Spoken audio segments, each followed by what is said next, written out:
Hi everyone, and welcome to another episode of Trident Talks. I'm Josh, the recruitment director here at Trident, and today I'm very pleased to say we're joined by Annabel Jamieson Edwards, the cyber defense manager at Accenture. Annabel, thank you for coming on. How are you? I'm good, busy, but that's always a good thing, right? It's never a bad thing. Absolutely. So, look, Annabel, today I really want to bring you on because I know you're a huge advocate on diversity in the workforce, in particular gender equality.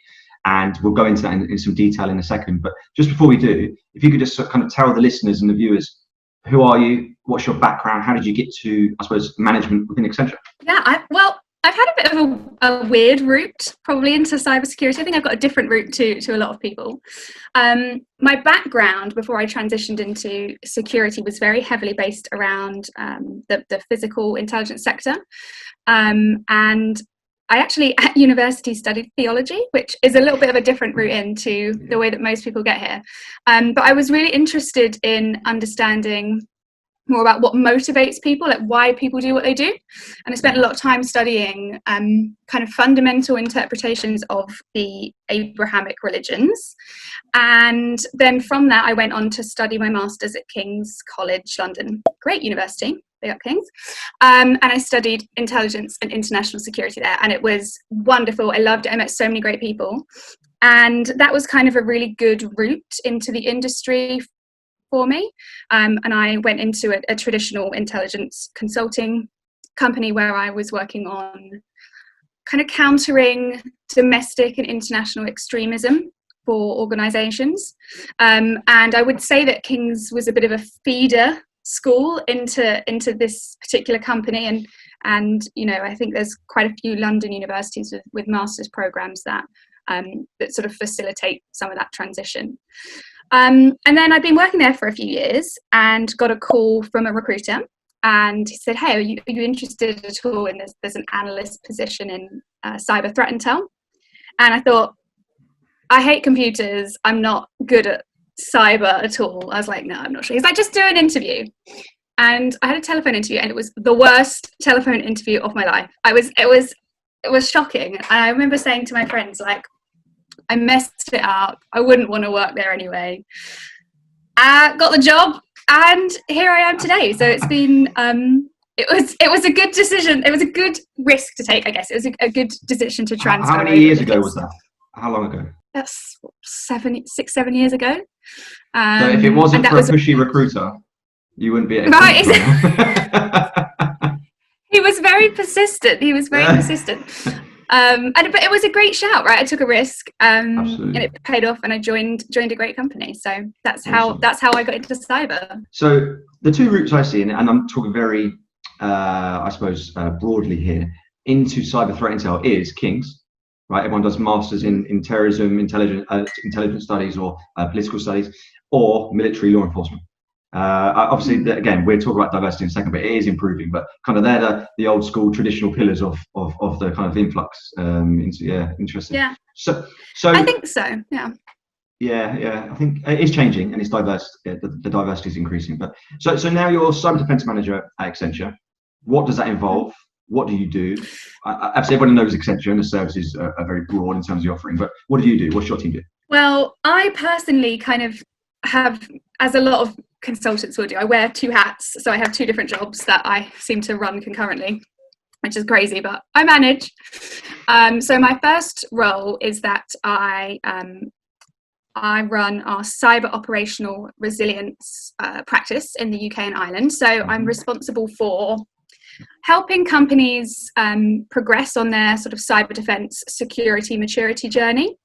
We do a lot of advisory and enablement, and then we have the capacity within Accenture Security and Accenture Technology to enable and carry out any sort of large scale transformation projects for organizations, or it could be something as simple as setting up a SOC, or helping them set up an in-house CTI team, something like that. So that's one half of the work that I do. And then the other job that I have is I work as the threat intelligence capability lead on a large project of ours for an insurance company. And with them, we are responsible for providing cyber advisory and threat intelligence assessments. So we have a team of 16 people working on that, and it's pretty busy. And then I guess it's kind of a third hat. I didn't think of it that way, but as we said, I do a lot of work, extracurriculars. Maybe that's the best way to put it. Do a lot of extracurricular work, trying to help establish and progress inclusion and diversity within our particular practice. And I do that through the Accenture Cybersecurity Forum Women's Council, and I also do that through the Accent on Gender initiative in the UKI. So awesome. Yeah, lots of things always going on. Very busy. Okay, we'll be real quick. So that leads on quite nicely then. So let's get into the main topic then, right, of why we've asked you to come on.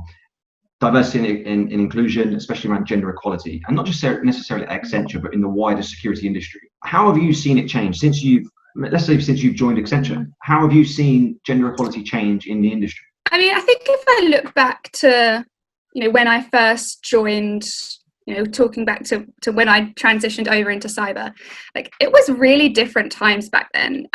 It was still totally acceptable to have booth babes at conferences, selling technology in skimpy outfits. Like, that was completely normal. And I think probably looking back at when I started in the industry, I probably didn't really have many. I certainly didn't work with many women, and I definitely didn't have any female role models in industry that I could, or in my company, that I could look up to and say, so that's how I get to the top. Like, that's how I should progress within this organization. And looking back to earlier on in my career, there's been too many times where I've been the only female speaker at a conference, or I've been the only women sitting around a leadership table. And we're starting to see some slow progress in improvements towards that. We're starting to see companies be more accountable for inclusion and diversity, and for taking a stand and making change. So Accenture, for example, is a fantastic company to work for, because they've put their hand up and said, we know we're not doing well enough. And what we want to do is we want to hold ourselves accountable and have a goal of reaching 50-50 by 2025, and we want 25% of the women in our leadership of people in our leadership team to be women, and we're on track to meet that.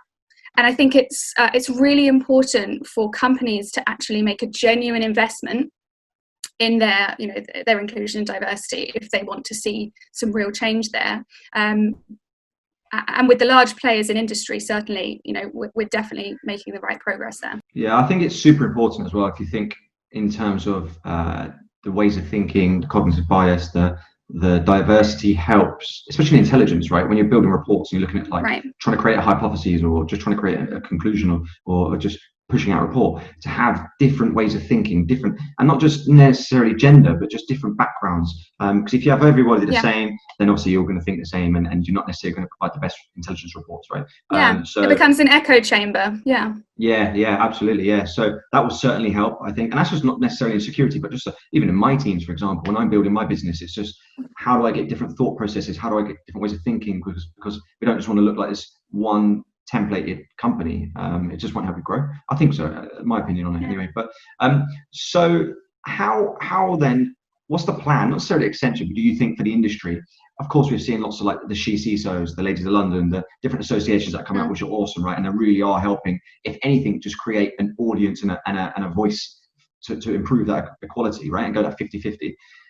Is that what Accenture are doing? Is that, and having advocates like yourself trying to drive and push that? Yeah, so we have very strong initiatives within the UK. As I mentioned, I help work with our Accent on Gender practice, and what we're really looking to do there is to attract female talent, develop the women that we do have, and make sure that we're retaining them. What we really, what a lot of industries struggle with is the movement of women away from industry when they get to sort of middle management positions, and we need to be seeing more women funneled upwards into senior leadership.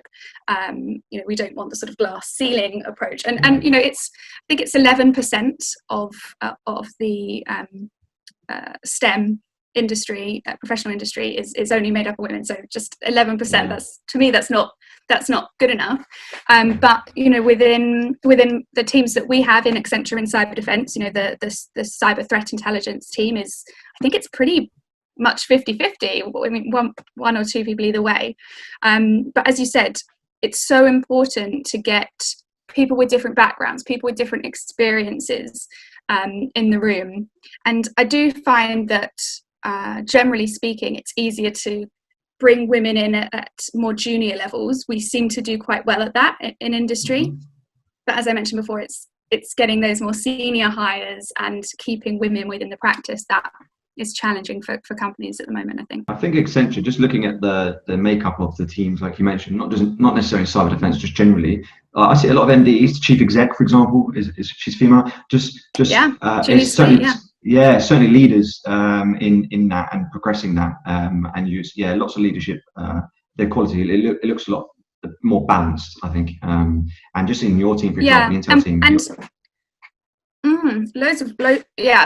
as you said, Julie Sweet, CEO, is a woman. We have Ellen Shook. There are loads of really successful female leaders within my organisation, and they really don't just pay lip service to inclusion and diversity. It's something that's heavily embedded within the organisation, and we are measured against how we're holding ourselves accountable to be measured against how well we're doing with those organisational aims. Yeah, I think it does. I wouldn't say it starts with recruitment, because it certainly helps when you've got a more balanced view on who you're hiring, and just looking at things like cognitive bias and training. Even recruitment agencies, when people join Trident, we put them through cognitive bias training, right? And it's just part of the onboarding process. And that certainly need to improve on that, just as individuals, with things like writing job descriptions and just making them more equal. But does it start with recruitment, do you think, or is there where are the kind of roots to this? How do we continue to improve it? And I suppose my question is, how do we keep driving forward? Because it's all well and good talking about it, but is it we just keep talking about it, or are there more initiatives that need to be put in place? I mean, it can start as young as children watching, toddlers watching TV and seeing men fulfilling traditional male roles, and women having traditional female roles within the household. I think we're doing a lot better on educating young children nowadays. That actually, you can, as a girl, grow up to be an astronaut or a doctor or a coder, rather than being funneled into traditionally humanities-based subjects. So I think we have to start it from an education level at getting more girls involved in technology, mathematics, and sciences. But I think we also have another responsibility to say to a lot of women out there that don't have traditionally technical backgrounds, there is still a space for you to develop within the security industry. Myself, I'm the perfect example of someone that doesn't really even like computers that much, but I've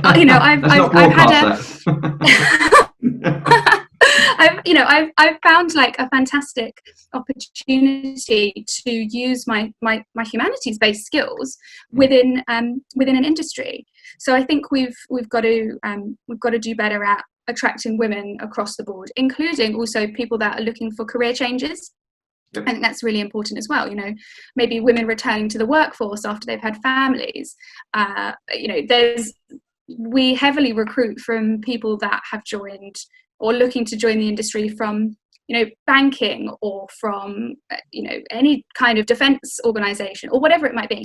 There's always another route in, and I think that's where the recruitment part comes in, is trying to identify those candidates as well. I think we shouldn't also take away from the fact that it is getting a lot better, like you mentioned, not necessarily just keep talking about Accenture, but just generally. I know this year, I looked before we come on, 35% of our placements have been female, which is awesome. Yes, it needs to improve, of course it does, but year on year, I don't know the stats from our point of view in terms of recruitment, but it's getting better, and I can just say that just by experience. What are the reasons behind that? I think they are the associations, they are leaders like yourself driving that and providing a voice, because it does improve organizations having a more balanced, diverse workforce. Of course it does. It does certainly help when the recruitment process is that way inclined.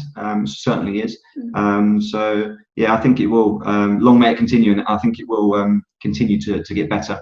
Absolutely. So let's focus on threat intelligence. What do you think is the future of threat intelligence? Is it managed service models? Is it human-led? Is it machine-led? Is it a blend? What are you seeing? So I think probably the good news for us working in threat intel is that I don't think it's going away anytime soon. I mean, we're seeing, especially with COVID-19, we're seeing threat actors continue to carry out their attacks in new and persistent ways. So I think there's going to be a continued demand within this industry. We are interested in how do we get more out of the data that we have. So what kind of artificial intelligence or machine learning can we layer on top of the information that we've gathered from, in our Intel graph repository, for example? Is there additional predictive, potentially, content that we can identify through technology? So I think there's some cool stuff around there. One area that I've always been particularly interested in, and I think is really important, is to layer into threat intelligence as well, is the understanding of geopolitics. And I think, just take yesterday with the Russian investigation, having a nuanced understanding of how governments are operating and how threat actors are carrying out their attacks, but why they're doing it as well. I think that's going to continue to be really important as well within the industry. So we want to keep bringing people in with that skill set for sure. Yeah, and I think having the geopolitical understanding can also give intelligence analysts a heads up on something might be happening in that particular area, especially when you do things like M&As. Some of your clients, customers are opening up new offices in particular locations, having to understand not necessarily just the IP addresses and the IOCs that go into a SIEM tool, right? I totally agree with you there. So two things that we'll finish on.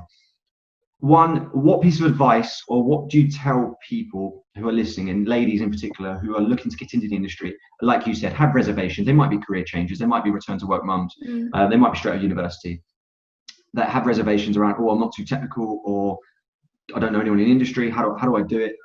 What's your advice? I think networking is incredibly important. Like, don't get me wrong, a lot of people hate it and they find it really difficult.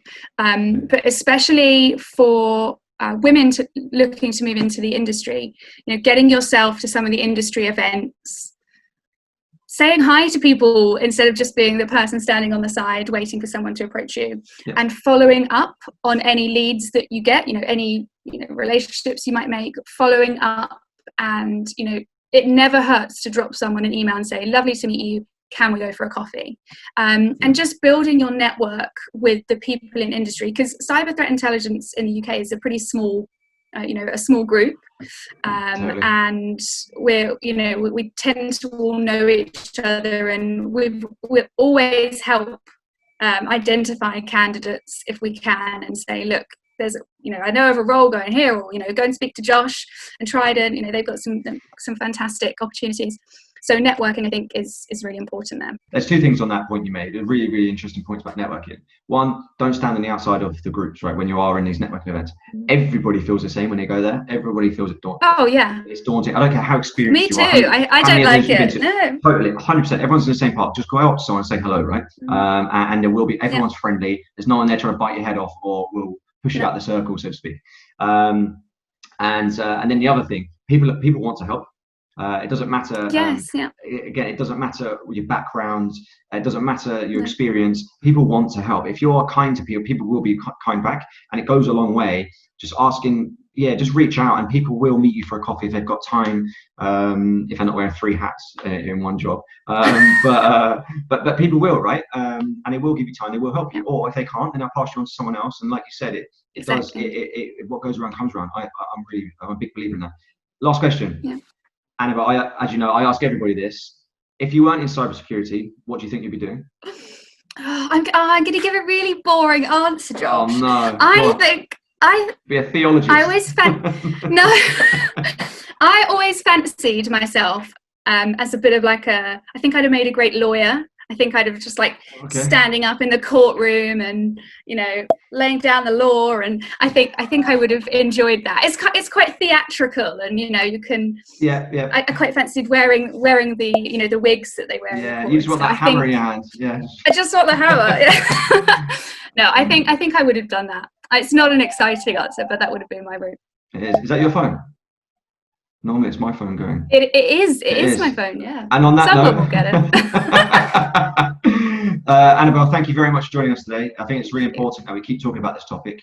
We keep improving the ratio, as you mentioned. It's good just generally for the industry. And the bigger the voices, the more, or the quicker the change, I think. And I love what you guys are doing at Accenture.